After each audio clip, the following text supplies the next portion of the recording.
are live once again to talk about something really crazy and something outrageous. At the same time, as crazy and as outrageous as this breaking news is going to be, it's also not going to be a shocker at the same time. And let me tell you why.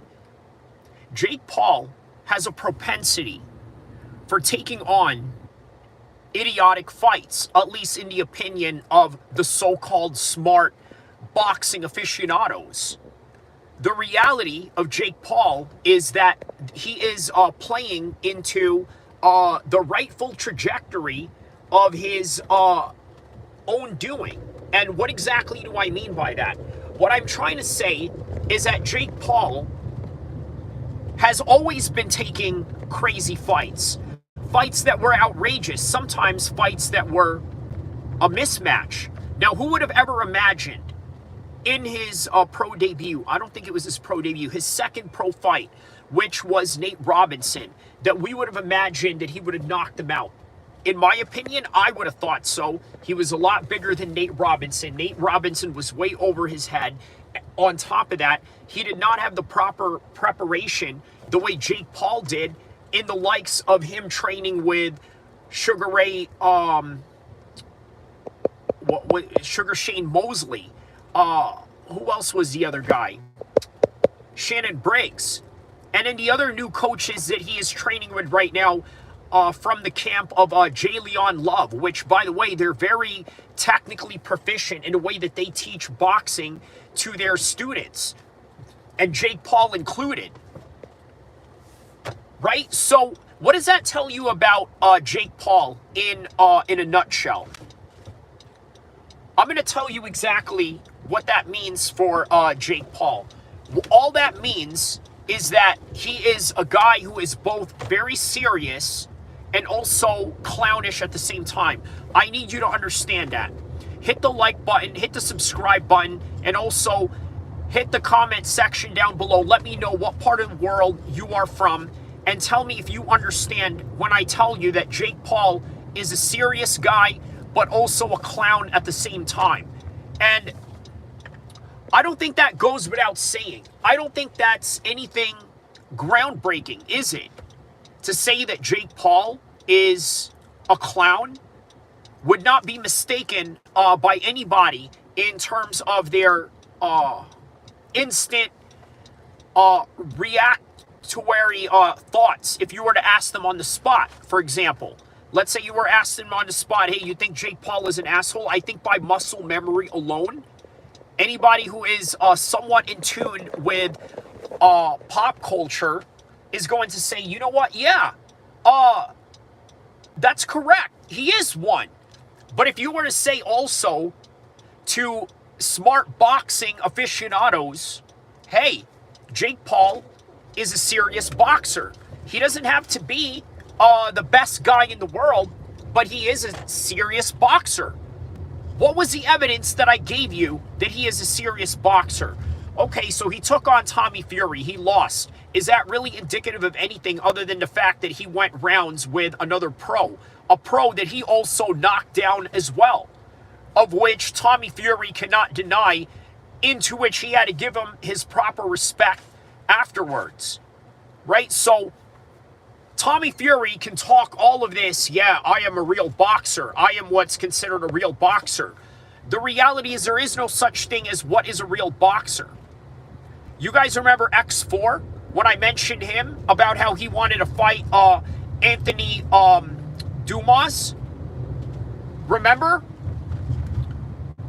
Cedric Dumas. I'm sorry, not Anthony Dumas. Remember when I said that X4 wanted to fight Cedric Dumas? Obviously, now we see that Cedric Dumas is in prison, strangely enough, for both robbery and domestic violence. But on any regard, X4 said that, you know what, I could take this guy on. Whack 100 tried to set up a boxing match with him and Cedric Dumas. But of course, in order for Whack 100 to get that through the line, he would have to go through Dana White. I don't know how he would manage to do that. That's a different podcast story in and of itself. But what we have with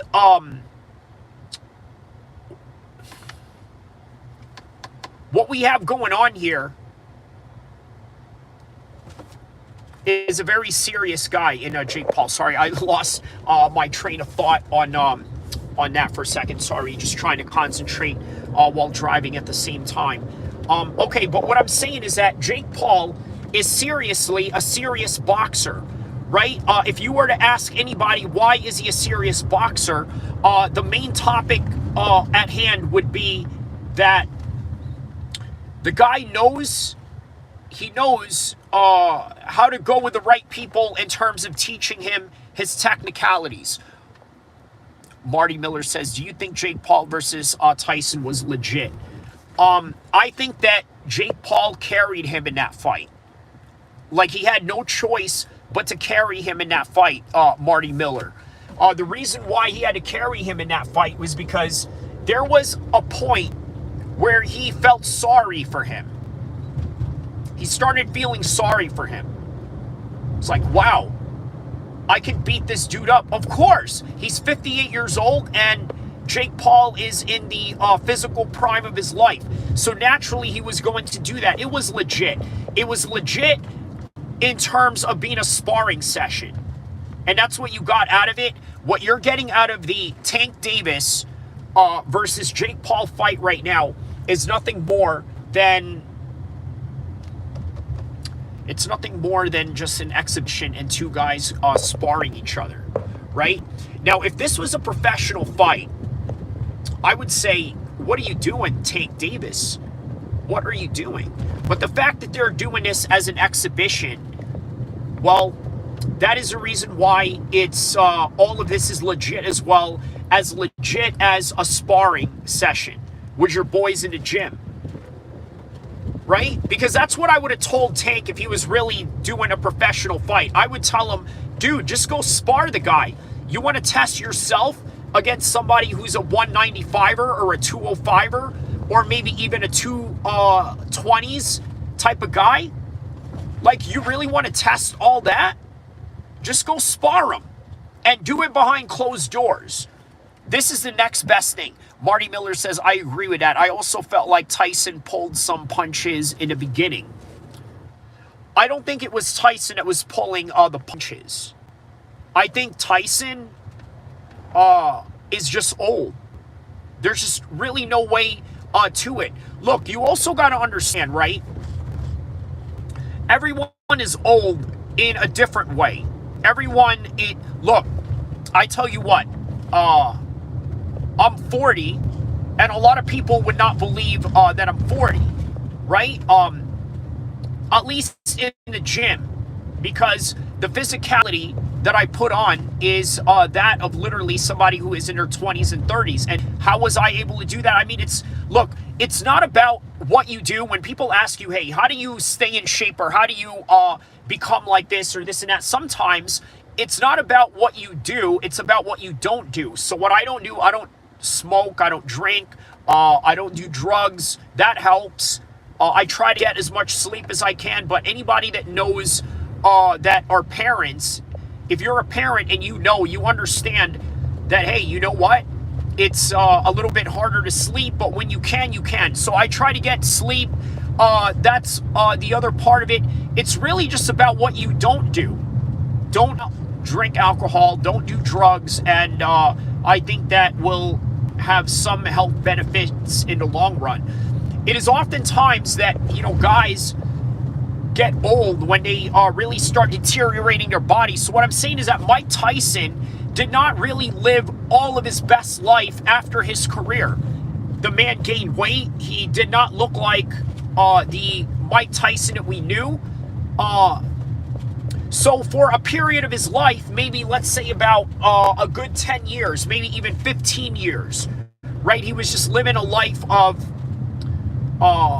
gluttonous, drug addict, drug addictive behaviors. My man says hi. How do you say your name here? Drawing time. Is that say drawing time? Okay, so drawing time says hi. How you doing, drawing time? Human Made says Jake Paul and Davis like Dominic Reyes fighting Pantoja size-wise. That's a very good comparison, my man. Yeah, it's right up there. I would say more like Dricus du Plessis fighting, let's say, Cody Garbrandt, or, yeah, Marab. You know what I mean? Like, that's what I would say. Yes, good. You? Oh, man, very good, my man. You know, just driving to go get some food, and, yeah, you know how that goes. You know what I mean? Just enjoying my day, my man. So, you know, shout-outs to you, and very glad to be here as well to share this moment with you guys as I talk about my favorite subject in the world, which is mixed martial arts, boxing, and then there's the other side of boxing, which is misfits boxing.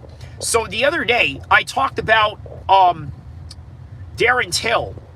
Now, I know this isn't so much about Darren Till and all the other stuff, but to be honest with you, you can't really say much about the Jake Paul and the Tank Davis fight.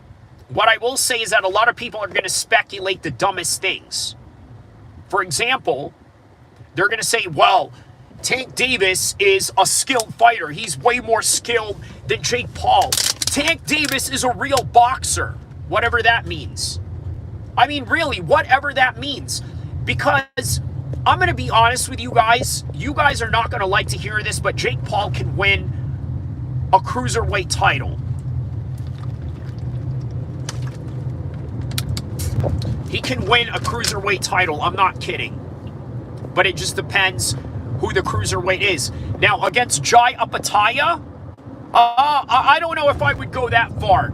I don't know if I would give anything to him in terms of Jai Apataya. I think that would be too much of a step up in competition.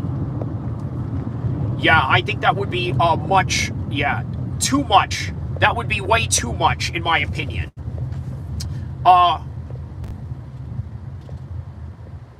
What if he was to fight?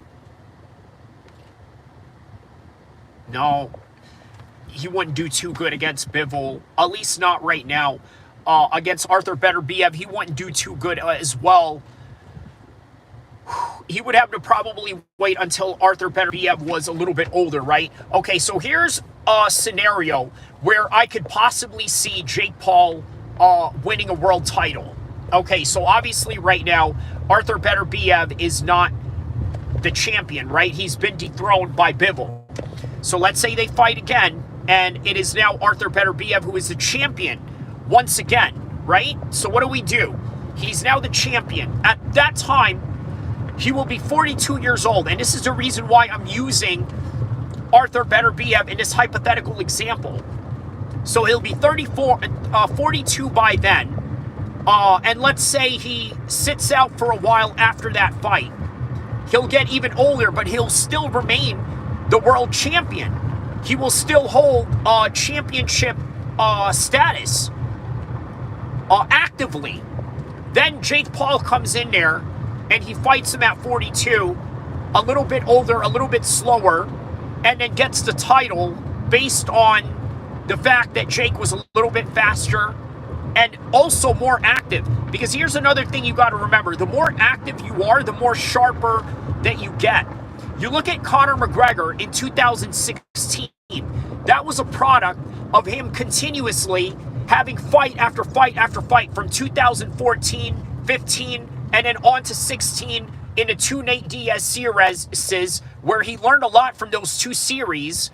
And then on top of that, fighting Eddie Alvarez afterwards. And then taking the Floyd fight, and it was just a downhill from there. But that could be a conversation for another podcast. Let me read these comments right here. Human Made says, Charles versus Ilya. I don't like that matchup because Charles is my favorite fighter, and I don't want to see him lose. Do you see Charles pulling off an upset? He is the heavy underdog. I absolutely see Charles pulling off an upset. As a matter of fact, I'm going to pin this comment. Okay, this is a very good comment right here by a Human Made. I can absolutely see Charles winning this. So people should not sleep on Charles. I'm going to tell you why. Imagine Ilya Tapora has a 5 combination punching, right? He mentioned this in the Joe Rogan podcast. As a result of this 5, this 5 punch combination, it does take a lot of energy out of you. You want to know why Floyd and a lot of these top boxers concentrate a lot on single shots? You want to know why? A lot of jabs, a lot of single shots. You see a lot of champions imply this and become a champion all the way to the top. You want to know why, right? Because it's a very sufficient style of fighting, energy-wise. Now, throwing a 5-punch combination is going to exhaust you, especially if you miss. Can Charles make Ilya miss? You better believe he can make him miss. There is no doubt about that. When he makes him miss, guess what's going to happen? He's going to get tired. And now it's round 1. Now round 1 becomes round 2. After round 2, then it becomes round 3. After round 3, it becomes round, the final round of the championship. It'll be the 5th round. Now what? What are you going to do? He won't be able to sustain that 5-punch combination, and then Charles is going to make it a single shot fight because he's going to exhaust him, and he's better at throwing those long-range shots, and out of nowhere he could knock him down and then choke him out. Human Made also said, I would have went with Arman and Ilya instead. More competitive and compelling and interesting matchup. I think the reason why Arman is not in this fight is because they want to punish him. Of course, Islam took on whatever fight was in front of him. It was Moicano. What are you going to do? That's the only fight that he gets is Moicano. Is it the best fight moving forward into the Islam Makhachev fight? Because you're only as good as your previous competition. You understand? So, is that enough? Moicano to JDM, while JDM just fought the best Bilal Muhammad ever and beat him soundly. You understand? Like, there's something going on there. So, I believe there is a chance that Charles can win this fight. Human Made says, I would have went with Arman versus Ilya instead because it's more compelling. Yeah. Okay, we read that. Yeah, that is definitely a much more compelling matchup. Shout out to everybody around the world. Don't forget to hit the like button, hit the subscribe button, and also hit the notification button so that you can get notified in the future of when you can see my latest videos and my latest content. So let's see here.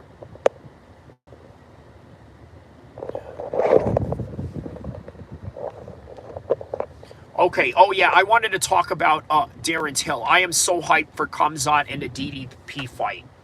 I am too, man. I am absolutely hyped for that fight.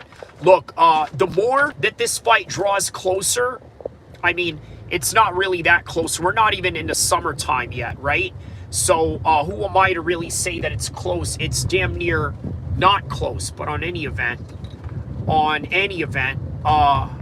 it's going to be insanely exciting in a way where the closer it gets, I'm drawing towards Khamzat with a finish. You see, here's my transitional thought on this particular fight, right? At first, I'm like, it's going to be a tough fight. They're going to go 5 rounds. And that'll be that. And then there's a part of me where I think, you know what? The more that this fight draws closer, it is Khamzat who has an easy victory here. He really does have an easy victory going on here. And the more that the fight draws closer, the more that I'm starting to believe that. And if you guys think differently, obviously you guys are welcome to argue that. Marty Miller says, I think Khamzat versus DDP is going to be awesome. DDP might be awkward enough to give him trouble. Correct. Look, I'm going to talk about that awkwardness, right? Because it is very important to talk about. Human Made says, I got Kamzat by rear naked choke in the first round. I agree with Human Made on that one. But at the same time, the conditioning of DDP and what Marty Miller said about his awkwardness, I think that's starting to really dawn on me that that's where the fight could become a lot longer. Because what I look at when you're saying that he's going to go in there and give him a first rounder,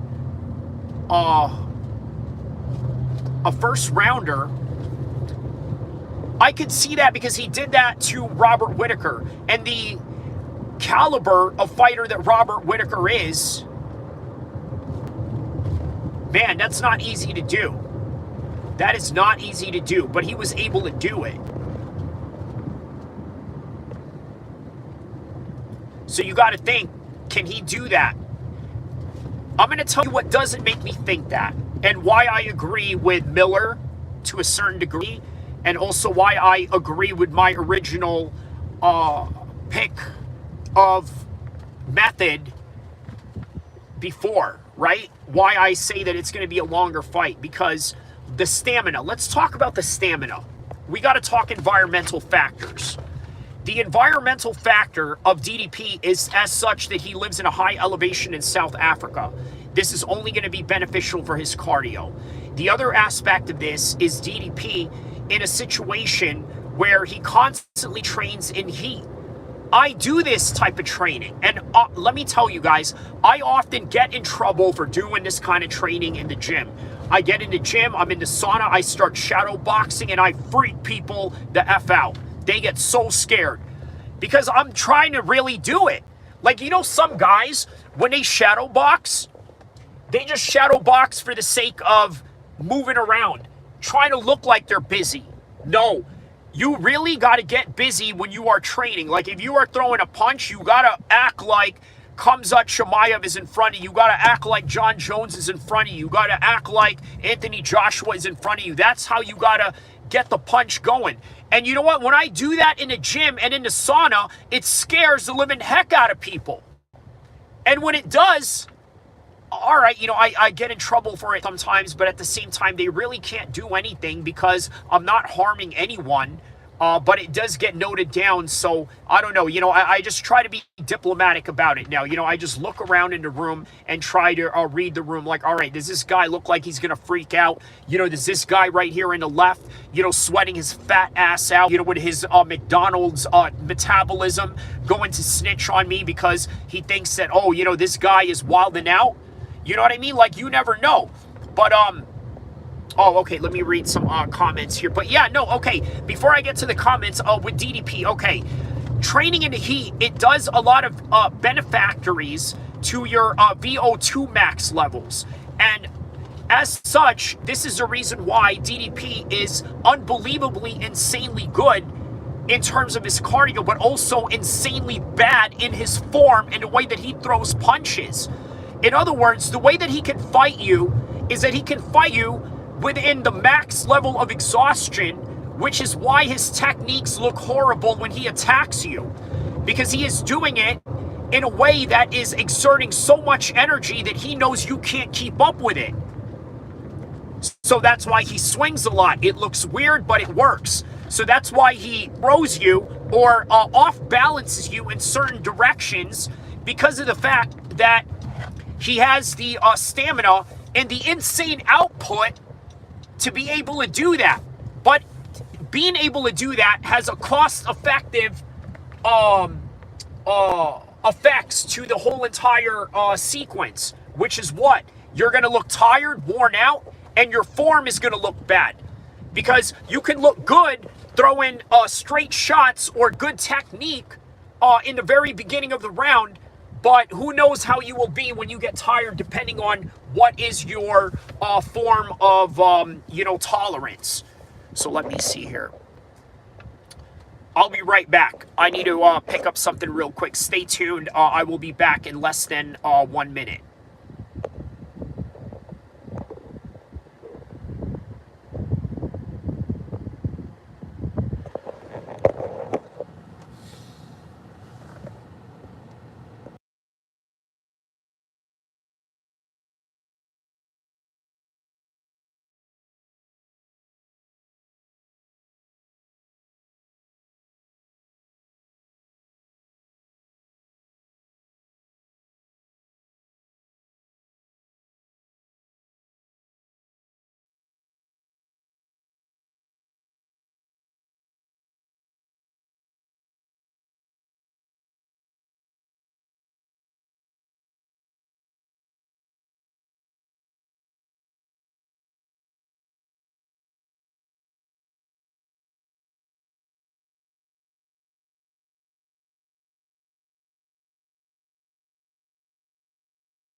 All right, here we go. Here we go, guys. Where I left off last time was that I spoke of the stamina, the outrageous stamina,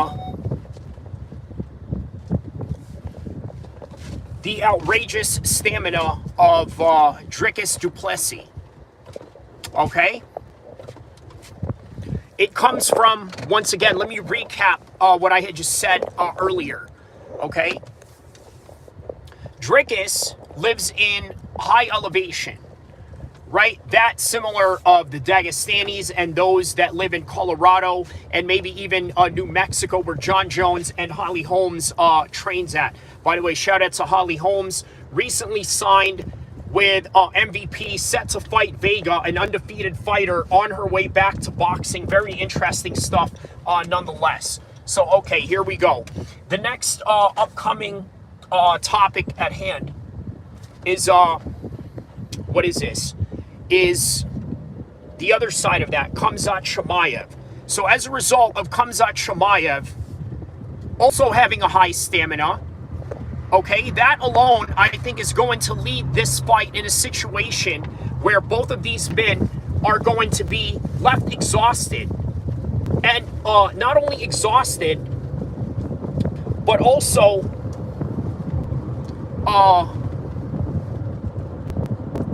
gasping for air. You know what I mean? Like, both of these guys are going to be gasping for air in this fight because they are going to expend a lot of energy. You understand what I'm saying?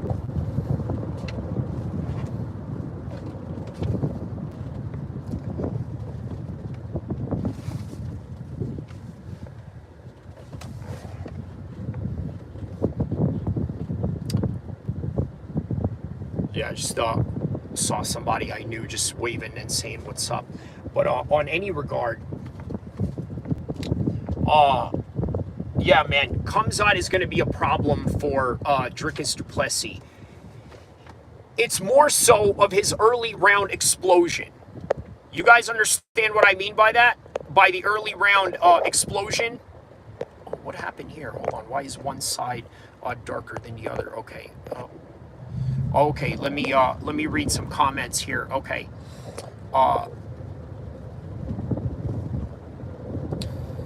I got Khamzat by rear naked choke. Human Made says Darce choke.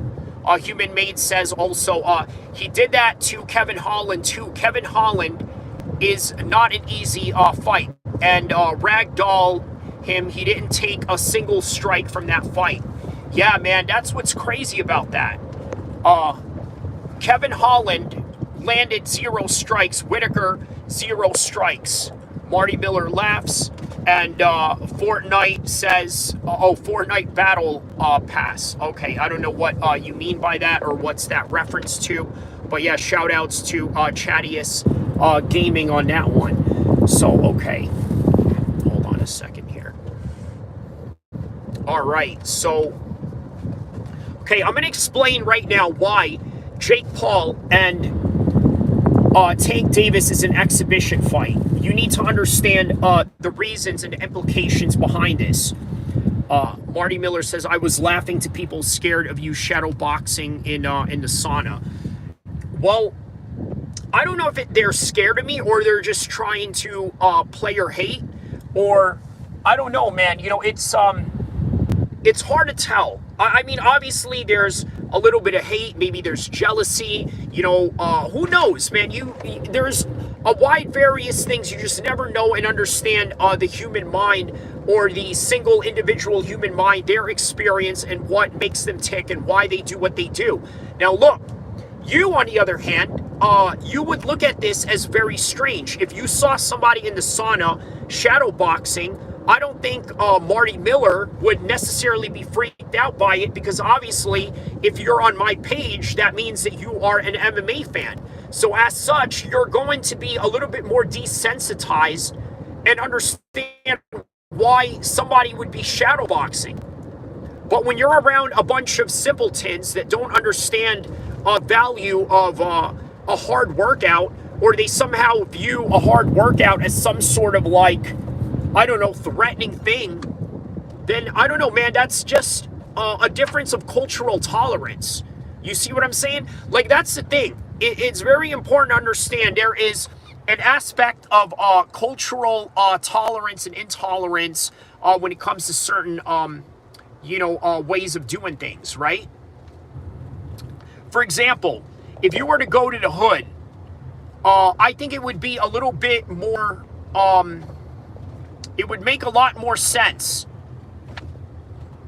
for people to be playing loud rap music, right? If you go to the suburbs, at least for the most part, right? I don't think that a lot of people would be really keen to hearing you do that.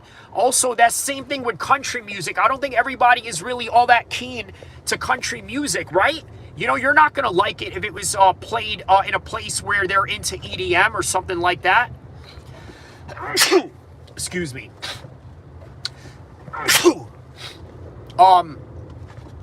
But anywho, on any regard, okay, let's talk about why this fight with Jake Paul is an exhibition and not a pro fight. The weight matter. Obviously, there's no sanctioning body that's going to allow this. They're never going to allow a fight where you got a guy that is way above somebody's weight. The limit of this fight is 195, meaning that Jake has to weigh in at 195, and as for Tank Davis, he can never weigh in anywhere close to 195. The most that he will come into this fight is maybe like 160. He'd be lucky if he can even hit 150. But that is the most that Tank is going to weigh, and that is all that he is going to be in this fight. That's it. And he's going to go in here, and he's going to have the hope that Jake Paul is not going to try and knock him out. But I have a suspicious feeling that he will. There is a scenario where Jake does that.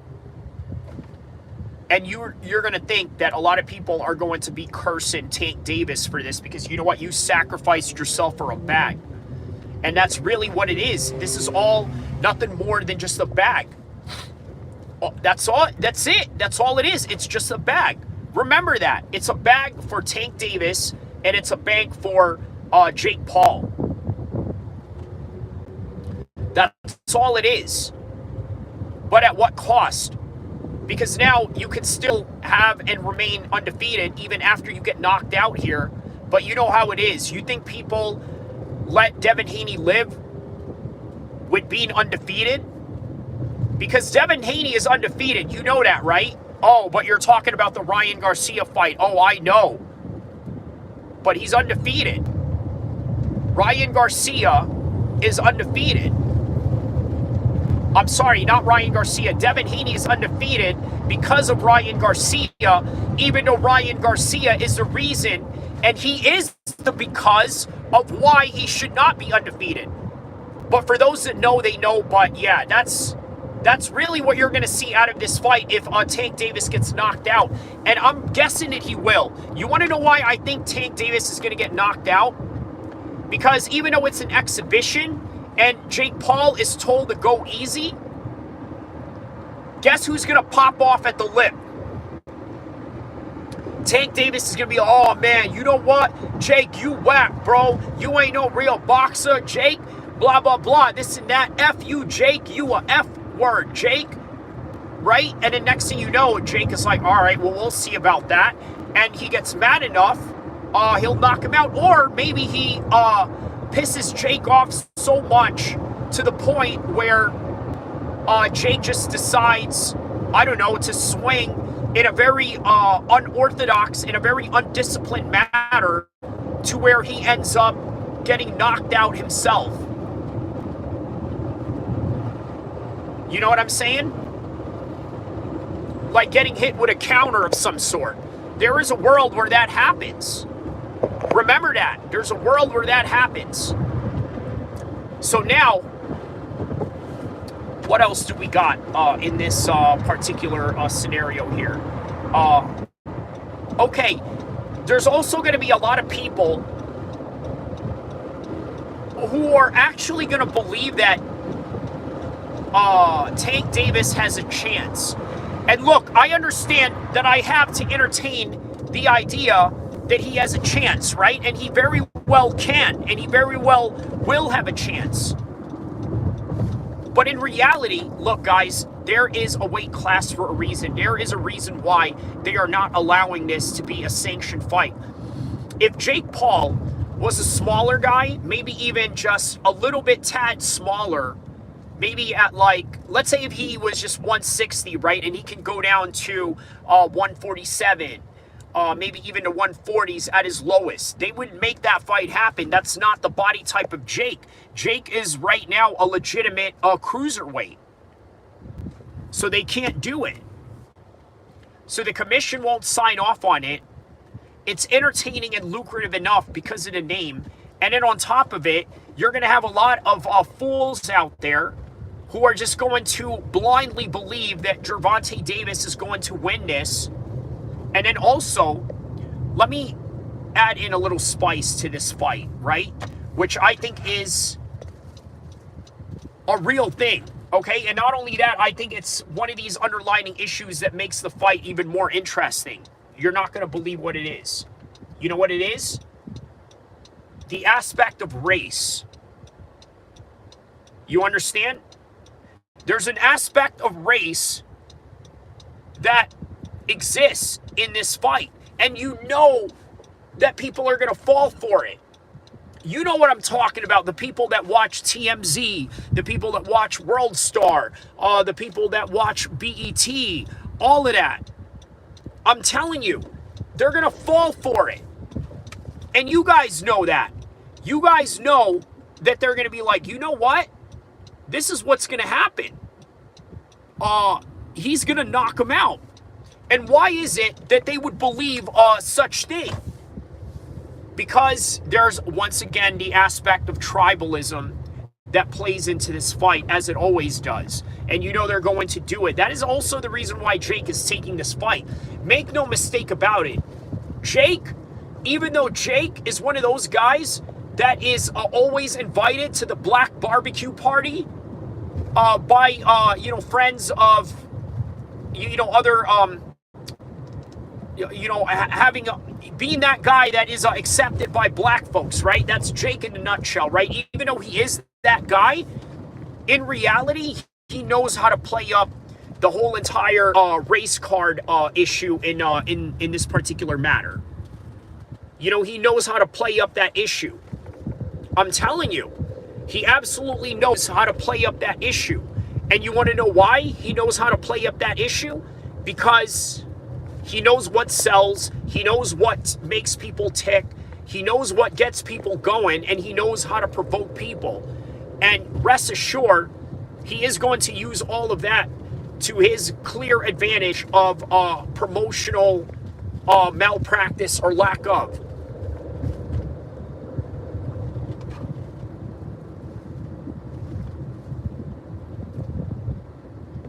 So you guys understand what I'm saying? There is a racial factor in this fight that I think many people forget. And they're going to play up to it. Tank Davis is going to play up to it.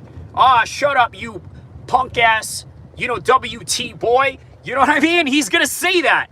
I never let no white boy beat me. Remember that? Remember, what's his name? Bernard Hopkins to Calzaghe. I never let no white boy beat me. And then he got beat by Joe Calzaghe. Shout out to Joe Calzaghe. He had a Mayweather-like career. 46-0, and then just decided to hang it up, and that was it. Great way to go out. Right? One of the best records in boxing, him and Floyd. In fact, if you look at BoxRec, right, who probably has the best record of all time, in terms of undefeated, going out undefeated, I know there were other guys that went 67-0, 76-0, and then they lost. Floyd, they never did nothing like that. But you know what? Floyd and Calzaghe went out at the right time. Human Made says, bro, what food did you buy? I am hungry and I'm about to go eat too, bro. Sushi, just sushi stuff. That's about it. You like sushi? Let me know what you guys think.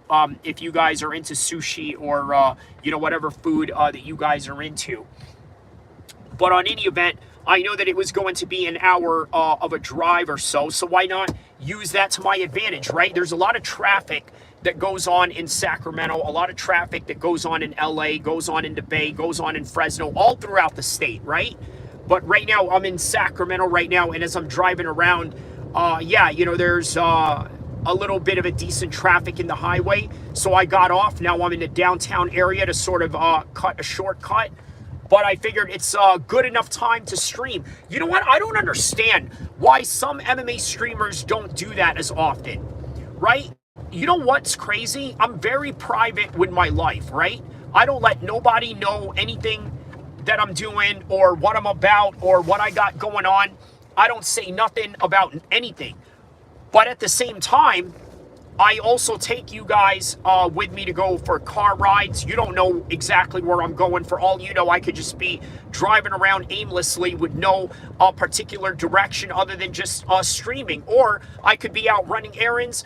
You never know what I'm doing. I'll never disclose that. But what I will say is that I do go outside. There's a lot of people out there that say, yeah, man, I go outside. I'm about being outside. Where I'm really outside. Like, you see me, guys, I'm in, bougie areas. I'm in posh areas. But at the same time, I could also be out in the hood. I could be out in the suburbs, in my house in the suburbs, or I could be out in, some of the most dangerous streets in California. And I got it all on live stream. You ain't never seen an MMA streamer that does that. But I get it. I guess it's different. So maybe what I do is sort of combine streaming, like conventional streaming, like iSpeed, Sneeko, Aiden Ross type of streaming, and then MMA at the same time, because you don't see MMA Guru going outside in London. Like, wouldn't you guys want to see what part of London MMA Guru lives at? Like, I show you guys all of this. I show you the palm trees. I show you the cities of California and all of that. Marty Miller 65 says, yeah, I'm the same way, man. Yeah, shout out to Marty Miller on that one.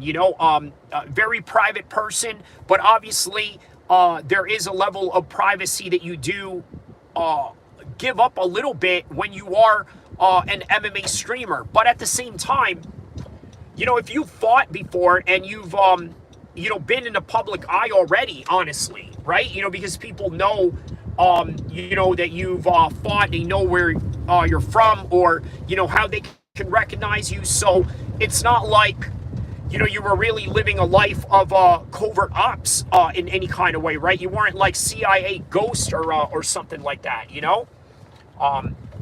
but speaking of which, yeah, here we are. This is downtown Sacramento right now. This is literally where the Capitol is at right now, guys.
So we're about to do is pass by the Golden One Arena where the Kings play, and then on top of that, afterwards, we're going to talk about more fights.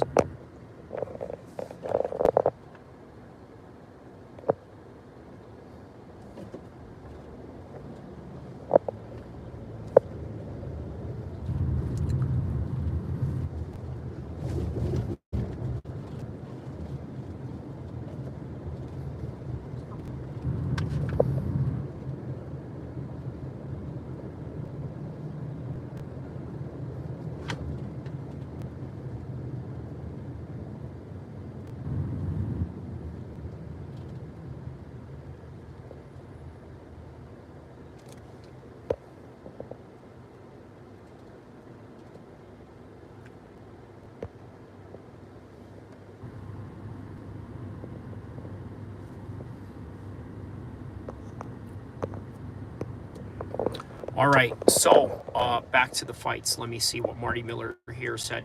The part I hated most about fighting was pre-fight interviews and all the pictures, LOL. You know what? A lot of people don't understand how that takes a lot of toll on you, right? That really does take a lot of toll on you. But once again, this is why I say that professional fighting and amateur fighting are two different sports.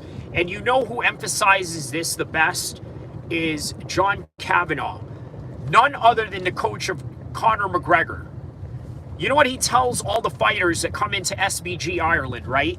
There's two options that he tells guys. He says, well, you know, there's the pro side and then there's the amateur side. If you don't like all the trash talking and all the bravado and all of that, and you just want to try it out and go on about your career, then maybe you should go amateur. But for whatever reason, if you feel, I'm done doing an Irish accent, I can't prolong it, but what he does say is if you are a pro, you got to do all of these things, such as promotion, interviews, getting in front of the camera, and this and that, right? Those are the two contrasting aspects of fighting, amateur and pro, right? There's a place for it in the pros, and then there isn't in the amateurs. I'll give you an example. I had a kickboxing fight, right? An amateur kickboxing fight, where I ended up flipping my opponent. And then on top of that, I did this sign right here, right? So my trainer, my Muay Thai trainer, by the way, a Lao guy who was very, traditional, right? In the sense of being, just a respectful fighter and this and that, from Laos, from Thailand and all of that. He didn't approve of it. Plus, it was an amateur fight. But the same guy that he trained, who also became my coach, he told me when I did MMA, yeah, go ahead and do that. Act out, be a fool, do what it needs, what you need to do to garner attention. So that's sort of the difference in the pros and amateurs in that kind of light, right? So, but on any event, yeah. Ilia Topuria and Charles Oliveira are coming up very soon, man. It's close by, right? And I'm really curious to see how Ilia Topuria is going to deal with the length of Charles Oliveira, because we just often sleep on Charles Oliveira here. There is a world where we can say that, you know what, Charles Oliveira is a bit of a quitter, okay? Where he does quit to a certain degree. But will Ilia bring it out of him? That is a question. And we don't know.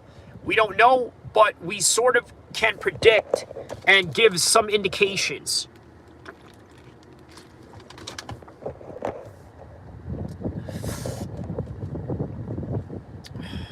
Here are some people going to the A's games right now. It's the Angels playing the Oakland A's today.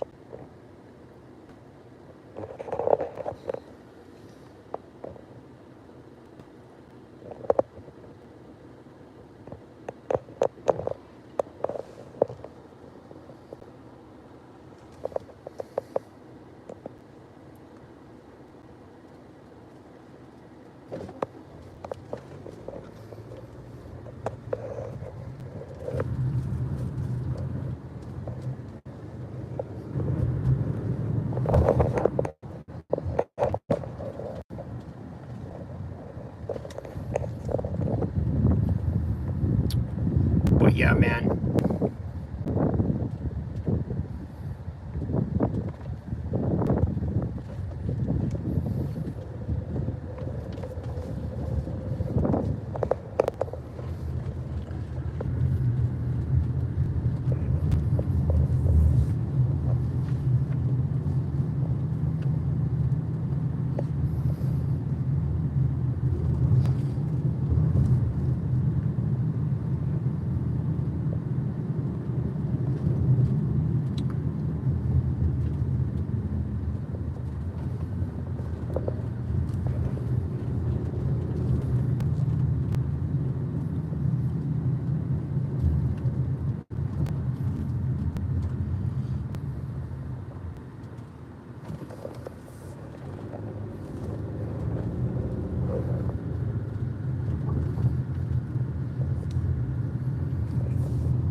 By the way, guys, that restaurant right there, highly recommended. You guys should check that out right there. Frank Cat, right here in downtown Sacramento, right on Bridge Street. So if you guys are ever around this area, all right. So right there is the 5-minute warning. All right, I'm going to give it about an hour, and then I'm going to call it a day. Reason why I do that is because I do believe in consistency, but I also believe in consistency without burning yourself out. And I think that's always important, right? So everybody always emphasizes of working hard and working to the bone and working to the core and this and that. Now, look, believe me when I tell you, there is a place for that. And you've seen me put that on live on camera, right? You know, where you can really put on a serious workout, right? Those things are good. And but there is a limit, right? Obviously, you don't see me do that every day. And when I do those workouts, I don't always film them. But when I do, you kind of understand and see the intensity and the hardship that comes with it. But I don't do that to a point where I burn myself out. And I think that is an important thing that we really have to learn as a society. Here's the thing, though. It is easier said than done.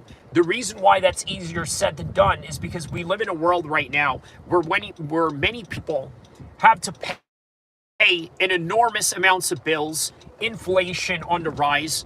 Although they are saying that maybe it could get better, perhaps maybe this Gulf deal that Trump has will perhaps increase the economy of the United States. Because if you think about it, when it comes to the Arabs versus Israel, Israel never really, by any stretch of the imagination, gave any benefits to the United States monetarily, other than, of course, the very intellectual and smart Jewish people that live here that are involved in different investments, different entertainment groups that do contribute to this country to a certain degree. But when it comes to the Arab states, I mean, they are really making an effort in, once again, making America great again. Now that Donald Trump is in office, the Saudis are very much interested in the vision of making America great again. And then when you look at Project 2030, that really is no different than the vision of what Trump wants to do, at least on the positive side of things. Because I know there may be some negative aspects of Trump that you can draw from. And believe me, there's plenty, but then there's also plenty of good.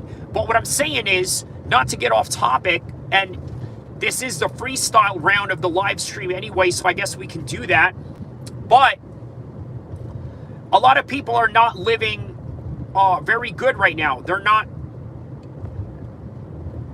able to save any money in their bank account. Look, how many people do you know that have $5,000 in their bank account right now that could pull out of their account and look and say, hey, look, I got 5,000 right here? Very few people. Very few people. And as for myself, I'm not going to tell you one way or the other whether I do or I don't. That's for you to decide what you want to think, right? I'm not here to espouse my own personal life in any kind of way or anything like that. So, yeah, understand. Unfortunately, it is happening to a lot of people. Oh, Corey, My man Corey, what up, my guy? How you doing, my man? You just caught me at the tail end of the live stream, but of course, this is the bonus live stream where after 1 hour or so, I go into other subjects. But yeah, what I'm saying in the beginning, in my 5-minute warning mark, was that, you know, a lot of people really need to understand life balance, right? I think many of us work ourselves to the ground, but don't really know and understand how to recover. Just like in sports science, recovery is very important, but just like in life and the daily tasks and the work that you do, you also have to put balance in how you're going to recover yourself. Because if you don't, then you're going to put yourself in a very precarious situation. That's the truth. You're going to put yourself in a very bad situation of mental health issues, physical health issues, and then on top of that, just overall burnout. So I guess that's sort of the long-winded explanation as to why, you know, I like to be consistent with my lives, but I also like to do it in a way where you're not burning yourself out. Right? Because sometimes you can burn yourself out. Look, here's the thing. When I do weekend streams and I stream the fights, I don't necessarily get burnt out by 8-hour or 10-hour events, right? I've done 17-hour events on this channel, you know, which, by the way, is what helped kind of grow the channel a little bit, right? Was, you know, getting all that time and putting yourself in the algorithm, like, all hours of the day, and then targeting different audiences from around the world in terms of that. But yeah, just trying to be consistent, but not burn yourself out. Okay, Corey says, I too struggle with burnout. Yeah, man. Write on the comments section below and let me know if you do struggle with these types of things, because this is a common thing that a lot of people struggle with. And you know what? Here's the thing, right? I'm barely just getting into YouTube, right? Like, I think this is, I would say, maybe my 2nd year. I know that on the description it says created in 2020, but in 2020 I didn't put out any videos, right? I just, you know, one of those things that you sign on so that you can subscribe, right? One of those things. But realistically, the channel started in 2022. Or, yeah, 2022. And so 2 to 3 years now I've been on this, right? But I wasn't, like, super consistent at it like that. At the same time, though, when you get to that mark of consistency in YouTubing, it will burn you out. So you got to find a system in doing so.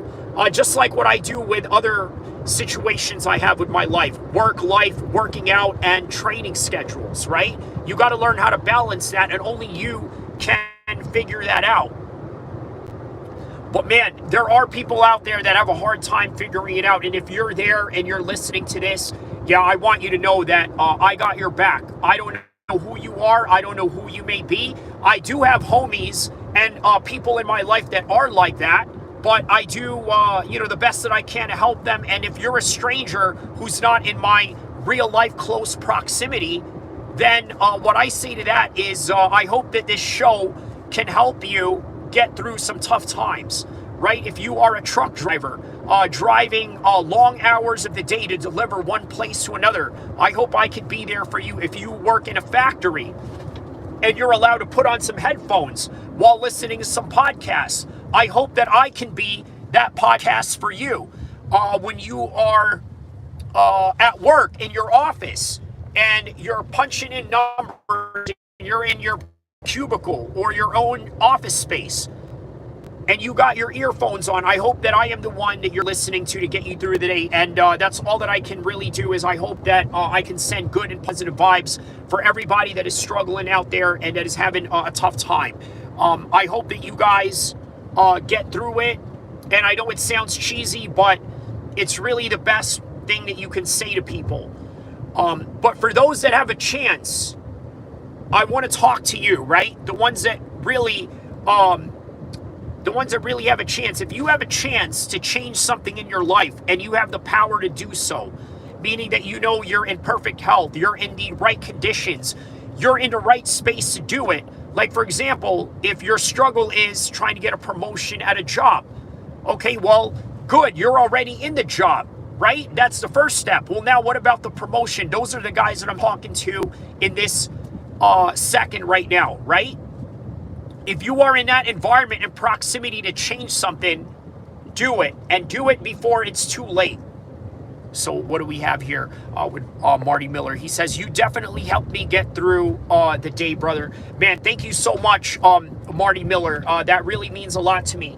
I got some homies in the East Coast where I grew up, and out here in the West Coast in the second portion of my life and what have you, that also say that I do help them get through the day when they are at work or this and that. That's sort of why I had mentioned that earlier, right? Was like, hey, you know what are some good times for me to go and live stream, right? So, you know, I'm going to do it right around this time, and you know, I figured out that maybe this is good or not good. But on any regard, guys, understand, right? Never burn yourselves out. A job or whatever it is that you do is never going to be satisfied with what you do. Alex Pereira experienced that. He was the company man. He held it down for them. He saved their company in 2024 when Conor McGregor was pulling out in every card that he was supposed to be in. And then look how they did him after he said that he didn't want to go in there and fight Ankalaev in International Fight Week in June 28th. They're like, see ya. Your jobs can literally treat you like that. So be aware and be sharp and understand. Yeah, man, that's how they treat you, right? If you were to be unalive tomorrow due to underlying health conditions, your job is going to fill in a space on LinkedIn or Indeed or Craigslist and find somebody to replace you ASAP. So never, ever burn yourself out for a job. Of course, shoot for the stars. Do what is the best scenario in terms of the limits that you can do, but never go beyond that. And always remember that health and happiness will always trump over productivity. Always remember that.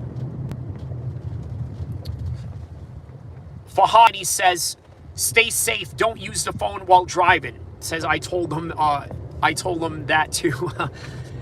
Well, here's the thing, right? Legally speaking, how do you know that I'm driving? Am I really driving? Or maybe I'm in a green screen. Maybe I'm playing a video game. You know what I mean? Maybe I'm playing a video game. You sure? Guys, I'm not driving. I don't know what you're talking about. I'm in a green screen room. You understand? I'm in a green screen room, guys.